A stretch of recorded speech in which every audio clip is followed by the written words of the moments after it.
St. Jude Heroes. Team Cars. Running for them puppies and kittens.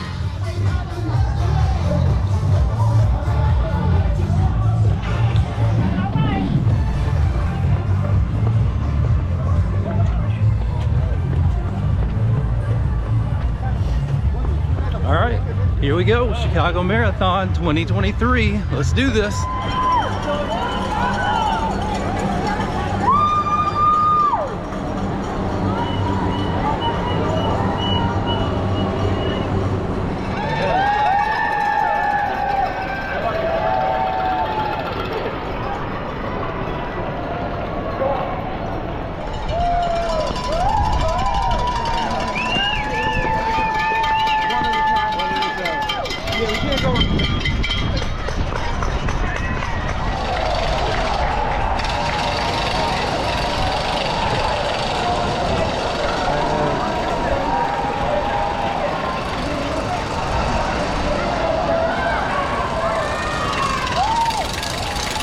All right, we are about a mile and a half in.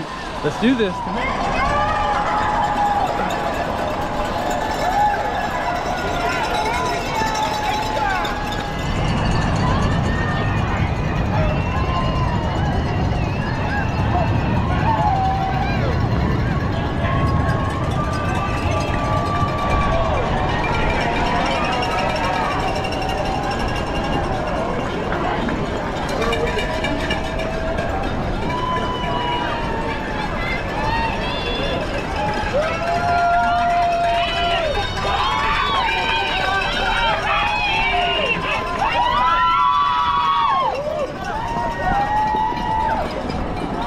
All right, that's about 3 miles. Let's do this.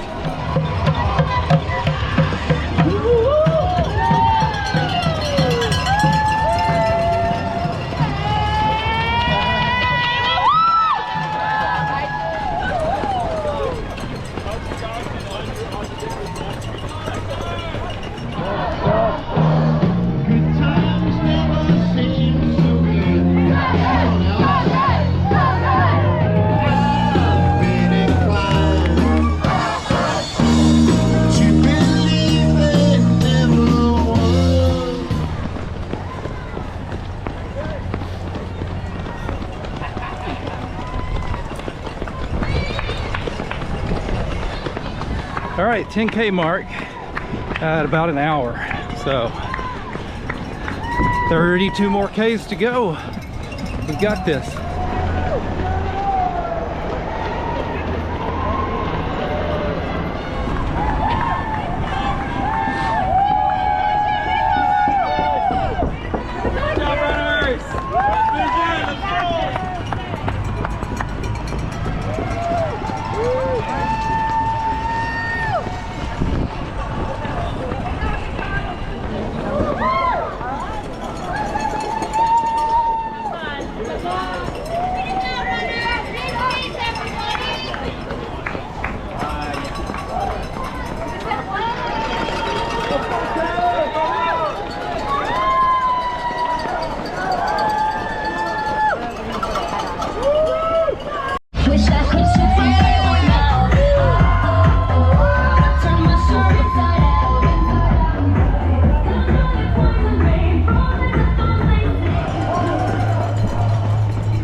All right, 15K.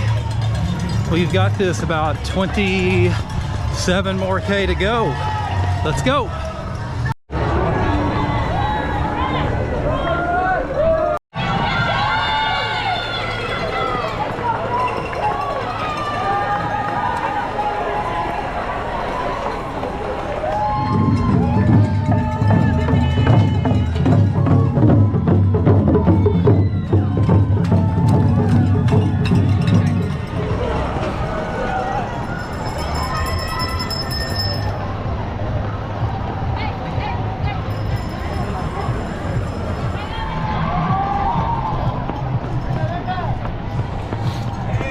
Hey, thank you.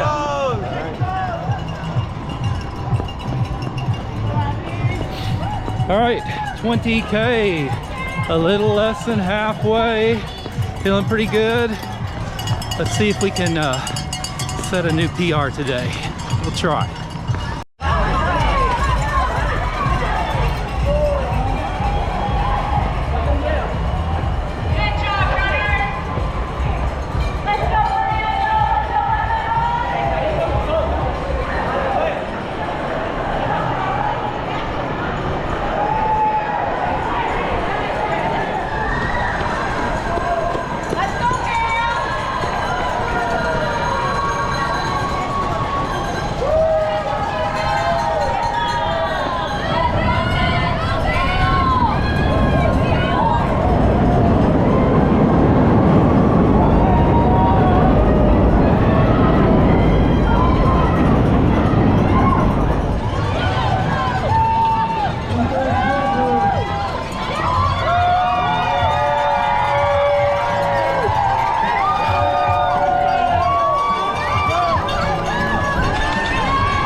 Halfway mark. We got 13.1 more miles to go, and at about 2 hours and 10 minutes. So 2 hours and 11 minutes. So about a 4:20 pace. Let's do this. Here we go.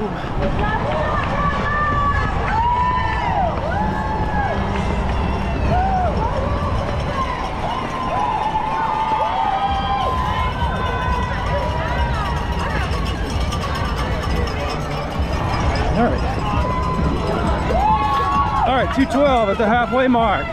We got this. All right, here we go. All right, all right. Hey, hey, hey, hey. All right, everybody. Hey,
all right, 25K.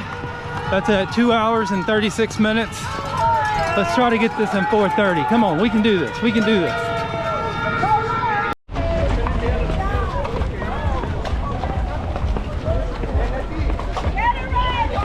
Ja, wie zei voorgaan.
All right, 30K.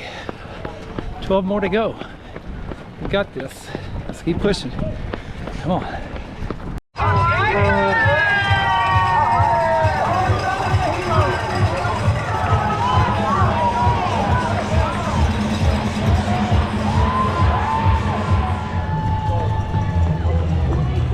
All right, 10K. We can do this. Come on. Let's keep going.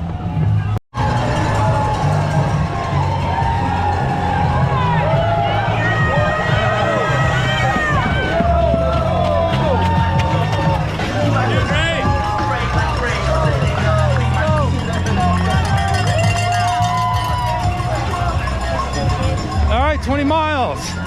6.2 to go. Let's get this. Come on.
All right, 35K at 3 hours and 30 minutes. 7K to go. Let's do this.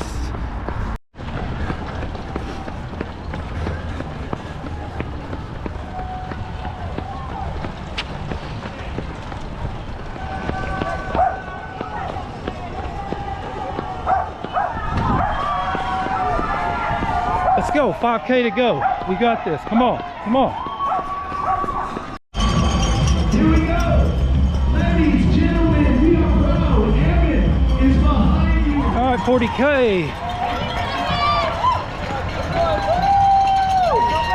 All right, 40K to go. I'm at 4 hours and 9 minutes. Let's go, come on.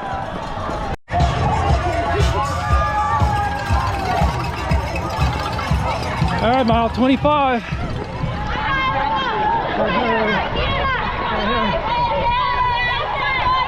All right, 1 mile to go. 4:13. Let's go. All right, I'm about to climb the only hill of the race. The last 0.2 miles right here. Here we go.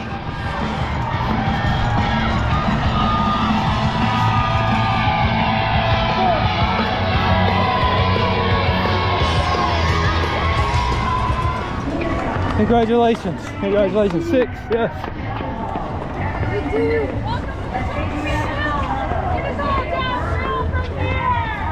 Ooh, all right. We've done this. The last bit. Let's get this. Come on. New PR right here. Let's go. Let's go.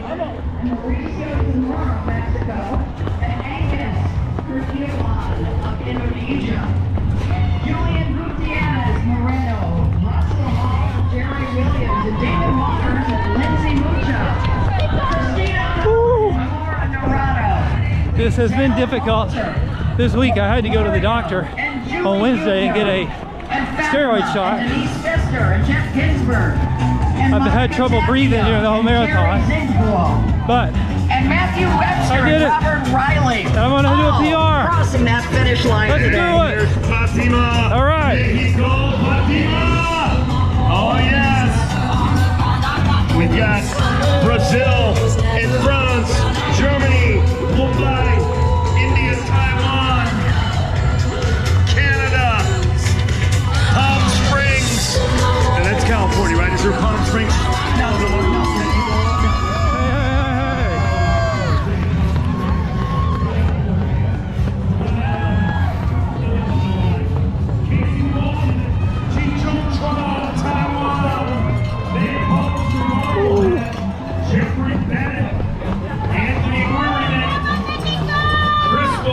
Louisville, Canada, Ryan Seal. Yes. Paulina Garza. It's like 4:31 is what it looks like.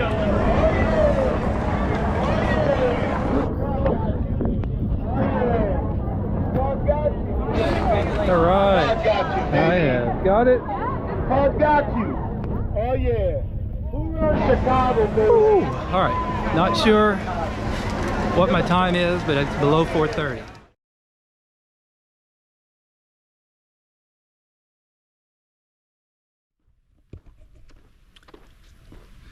It is Tuesday, October 10th, 2023, 2 days after the Chicago Marathon, and I am getting in my recovery walk slash jog. Probably not going to be a run today. And oh my gosh, what a great race it was on Sunday. The conditions could not have been more ideal. The temperatures were in the mid 40s and stayed in the mid to upper 50s during the whole race, with some kind of mostly cloudy skies, but there was some sun in there, and in fact at one point it got a little warm. But what just a wonderful day for racing. The first time, this is my second time to run the Chicago Marathon. The first time I did it in 2018, and the running conditions were terrible. It was cold, it was wet and rainy, and that's the main thing I remember from it. I remember just walking and just trying to survive that marathon, because it was just miserable as far as the conditions go. But what really was encouraging to me during that race, even though it was cold and windy and rainy back then, there was just so many people that had lined the route and were cheering runners on and encouraging folks to continue. And that was the first time I realized I do not need to run, especially these big marathons, I do not need to run with like headphones in my ears, because I am missing out. So if you're running these big races with earbuds or headphones or whatever in your ears, take them out and really just listen to the sights, or listen to the sounds that are coming from the crowds, because it just motivates you so much. So and it also in 2018, that was the first time I'd ever run a world major, and I didn't even know about the world majors at that point. At that point my goal was I wanted to run a marathon in all 50 states, and so the Chicago Marathon was just my Illinois state to check off the list. But when I saw that and found out about the world marathons, I was like, okay, I'm setting a new goal. I want to run all 6 of the world major marathons. And so those 6 world majors are Chicago, Boston, New York, Tokyo, Berlin. And so I say them all: Tokyo, New York, Berlin, Chicago, Boston. Yeah. And so I've done 3 of the 6. I did Tokyo earlier this year, and I did Berlin in 2019, and now I've done Chicago twice. And I'm hoping to do London in the near future, and then New York, and then I'm saving Boston for last because I want to qualify for Boston, but I'm not a super fast runner, at least not right now. But I think I found at least one of the keys to getting me to Boston eventually someday. And no, it's not getting older, but it will help. It does help getting older, because the qualifying times lower as you get a little bit older. But what I found during this cycle that really helped me was running more. And I know that seems like a Captain Obvious moment, but putting in more miles each week allowed me, I think, just to be stronger, because I set a new PR here during the Chicago Marathon. It wasn't even really my goal to do that. In fact, I didn't even know if I was going to run the race earlier in the week, because I was sick. I had to go to the doctor on Wednesday before the race and get a steroid shot and a Z-Pack, and I'm still having a little difficulty breathing, and just because I'd caught some bug, and it was just kind of iffy if I was even going to go to Chicago. But I decided I was feeling better, decided to do it. And my whole intention was just to try to run like less than 5 hours, because in 2018 my time was 5 hours and I don't know, 15 or 20 something minutes. I'll put it in the video later when I find out. It was bad because I walked a good majority of the race because the weather was just miserable, and one, I just, you know, wasn't in great running shape when I did that. But for this race, I ran it in 4 hours 26 minutes and 35 seconds. So that set a new PR for me, and it gives me a chance to set a new goal for the upcoming races that I have to do. And my goal now is to get under 4 hours, and I think I can. And I think the key will be putting in more time out here. I mean, that seems obvious. That should to anyone that's running, but it's hard, you know, when you work full time. You know, getting up, you know, at 4:30 in the morning and getting out here and putting in an hour and a half of running in before work, especially when it's hot. You know, I started training for this marathon I ran all summer, but I really started with a plan in beginning of July. I used the Hal Higdon's Advanced 2.0 plan I found online for free, and I thought, this looks like something I can do. And so, because it had more mileage and it's something I want to do, and I pretty much stayed true to the plan. It has you running 5 to 6 days a week. And I did pretty much every run. The ones that I did miss a few because I'd gotten sick in August, and then I was sick again a week ago.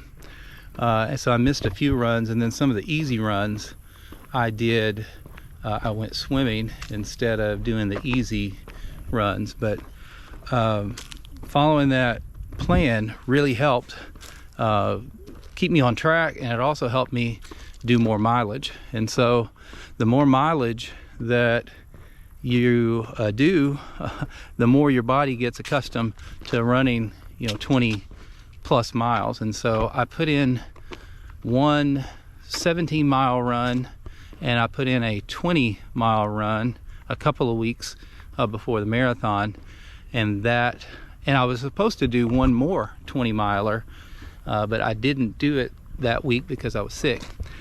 But just increasing the mileage, that's going to be my new goal here during the winter months. It's going to be harder because it's dark, so I'll be running in the dark a lot. But I can run after work since it's cooler. I mean, in Chicago it was in the 50s and 60s, which is awesome. But I come back here to Arkansas, and today it's mid to high 80s, and so it's just hard it's hard to get your runs in when it's that hot, and had to deal with that all summer long. And the way I dealt with that was get up early and get out here when it was dark, and you know, in the mid 70s at 6 o'clock in the morning and 80s, and run before it got into the 90s or over 100.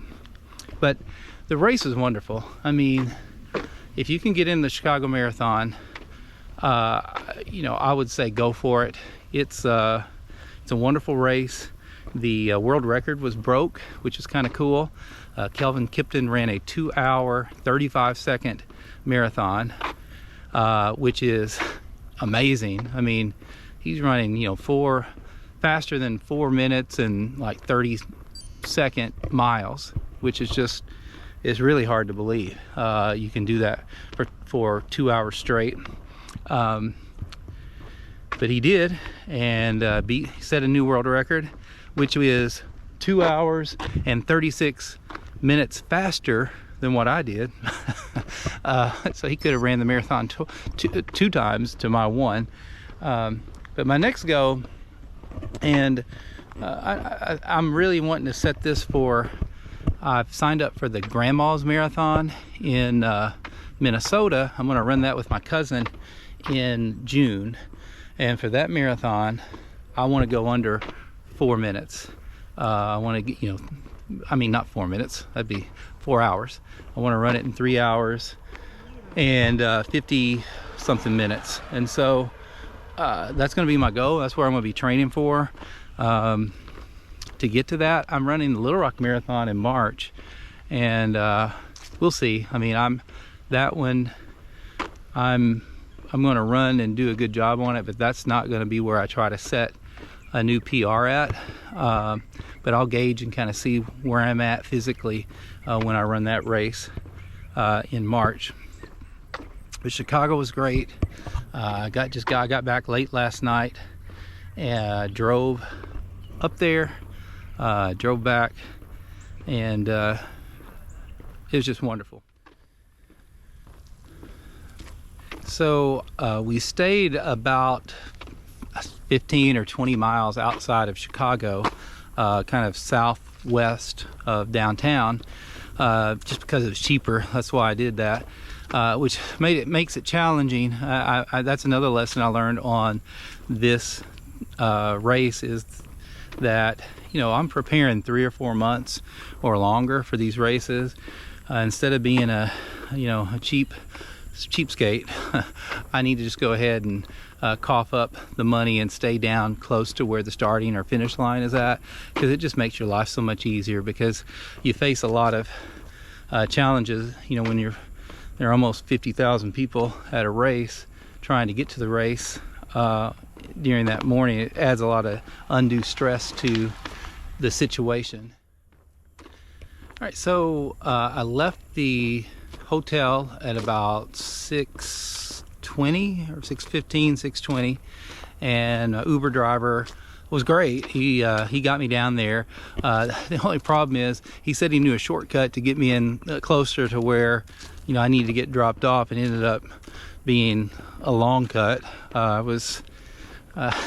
When we got to a place where the streets were blocked, there was a police officer there, and I asked him, you know, how far is it from here to the starting line? He said a 15-minute walk. I was like, and I was already kind of running a little late. I got to go in wave 2, and so wave 2 started at 8 o'clock, but they closed the corrals at like 7:45, and so I think it was about 7:15 when the officer told me that. So anyway, I just got out of the Uber and started walking and kind of following the crowd to where you had to go to get to the, like, drop your bags off and get into the starting corral. And I got there just a few minutes to spare.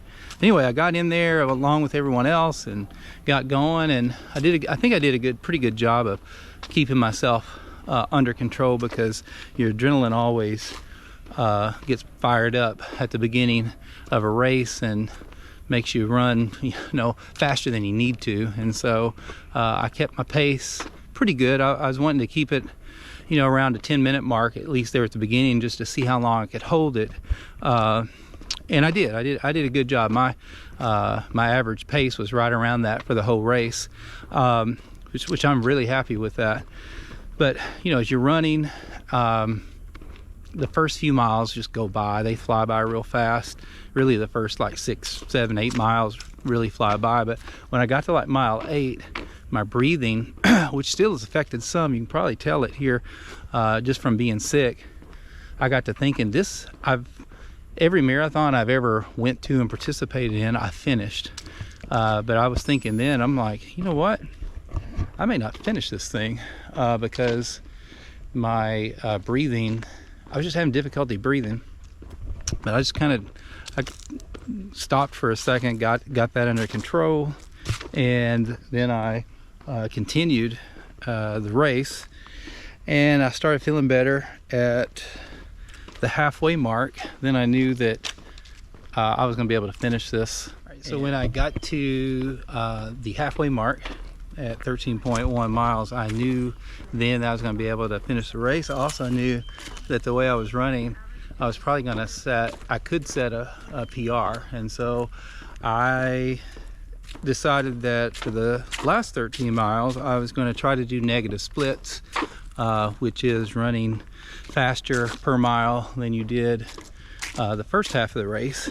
And I've never done that during a marathon before. Usually my last half of the race, I fall apart and I go slower, but this time I was able to go faster and do those negative splits, which I'm super happy about. I'm probably more happy about that than setting a personal record, because I was able just to push through the pain and make that happen. So after you get past the halfway point in a marathon, that's when the race really begins, at least for me, especially when I get to about 15 to 18 miles, because that's when you're in pain, and that's where you still got a long ways to go. You got like 10 miles to go, and it's just challenging, very, very difficult. So when I got to about mile 18, the 4-hour group pacers had passed me, and the 4:05 had passed me, and then the 4:10 passed me. But I don't know if they had 4:15s or not, but I know they had 4:20s. And I'm like, I'm not gonna let the rest of these pacers pass me. And the times, is staggered, so I don't, and also when you're running in Chicago and some of these bigger cities, everyone's wearing a watch, and their GPS is all working together, it's bouncing around, and you got these big buildings, and so your time is off on your watch. So I'm trying to look at the time that I see listed, and then I had to subtract over 30 minutes because I was in wave 2, and so what's listed is the official start time.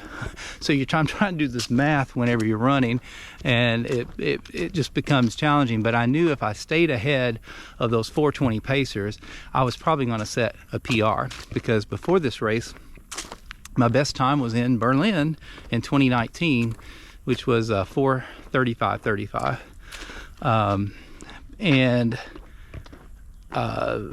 so those guys never passed me. And so what I was doing, between 18 and 24, I would just get with someone that was running my pace or a little bit faster, and I would stay with that person for as long as I could. And then when I moved past them, or they moved on and went ahead of me, then I picked someone else, and I just kept that mindset every mile. I just tried to stay with them.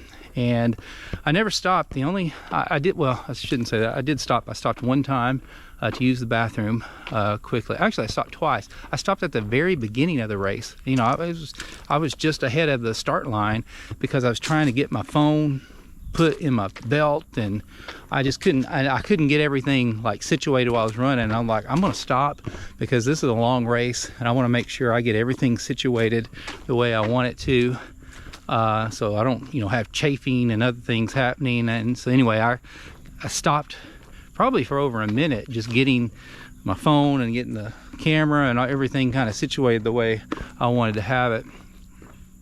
And then I did stop once to go to the bathroom, but it was a quick stop. I didn't have to wait in line at the porta potties. But so I just continued, and I ran, through all of the water and aid stations, and I would usually each aid station, the first time I take a Gatorade, the next two I would take a water, and then the next one I would take a Gatorade, and then I would do 2 waters, and I just kept doing it that way, because the Gatorade just kind of upset my stomach, and I don't like orange Gatorade. That's all they had, but I knew I needed those electrolytes, and I think there was maybe a little salt or something in there too. I knew I needed that. But anyway, that's kind of how each aid station, I just switched it out. Gatorade, next aid station, water, next aid station, water, next aid station, Gatorade, and kept going. And then I had my little gummy, chewy things that give you a little energy boost. And so I would eat one of those every 5K. And, I felt pretty good for the most part. I only had 2 issues. I mean, you always have pain and stuff when you're doing these, especially in the later stages, but Mile 18, I was trying to capture the, I don't know how many Ks it was, 25 Ks or whatever, the maybe 30 Ks. I was wanting to capture that time, and when I slid over to the side to get close to it where you could see it with the camera, I had kind of went around where the timing platform is, where you have to run through, so your chip, you know, gets tagged that you ran through this area, and I jumped back real quick to get over it. And when I did, something cracked in my ankle. I heard like 3 pops in my ankle. I was like, oh no, this is not good. And it wasn't like a serious like crack, but it was enough for me to be in pain when the back of my heel hit the ground. And so that hurt from mile 18 to mile 26. But I was able to, I had to think about it, but the way my foot landed, I was able to land my foot a certain way, then I wouldn't feel that pain. And so I just adjusted that. And then at mile 25, I picked up a little pebble in my shoe. And I told myself, there's no way I'm gonna stop at this point, because I knew I had a good time going.